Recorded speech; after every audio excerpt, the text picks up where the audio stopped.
একটু দেখেন দেখেন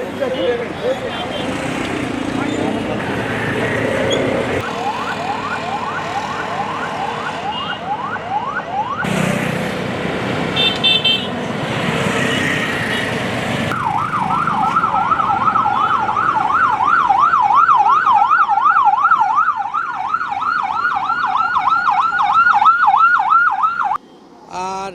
আজকে আমাদের যে কনভয় প্যাট্রোলিংটা ছিল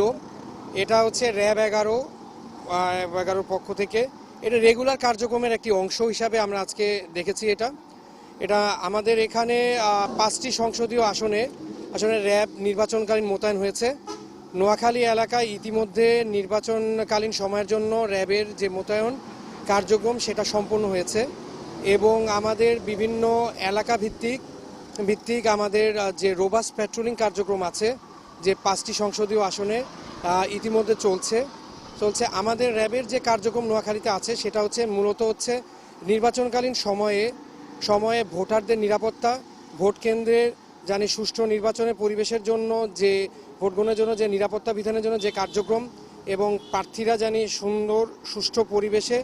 এবং সংখ্যাহীনভাবে এবং লেভেল প্লেইং ফিল্ডের মাধ্যমে জানি নির্বাচনী প্রচারণা কার্যক্রম এবং করতে পারেন। সেই প্রেক্ষিতে র্যাব নির্বাচন তফসিল ঘোষণার পর থেকেই কার্যক্রম করে আসছে এবং আমরা বিভিন্ন সময় এখানে বেশ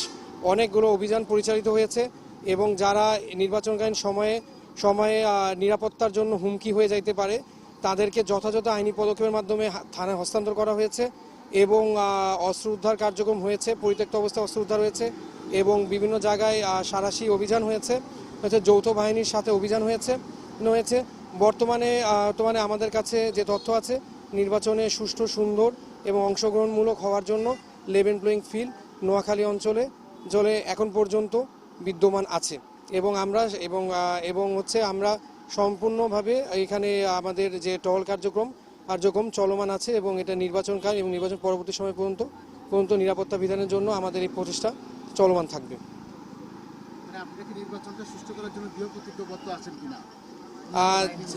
জি, এইটা তো হচ্ছে আমাদের এখানে জেলা প্রশাসক মহোদয় আছেন, পুলিশ প্রশাসন আছেন, আমাদের র্যাব 11 ব্যাটালিয়ন হেডকোয়ার্টার থেকে আমাদের সিও স্যার আছেন, সার্বক্ষণিক স্যাররা মনিটরিং করছেন, এখানে আর্মি ক্যাম্পের সিনিয়র অফিসাররা আছেন। সামগ্রিকভাবে মনিটরিংয়ের মাধ্যমে, কোঅর্ডিনেশনের মাধ্যমে,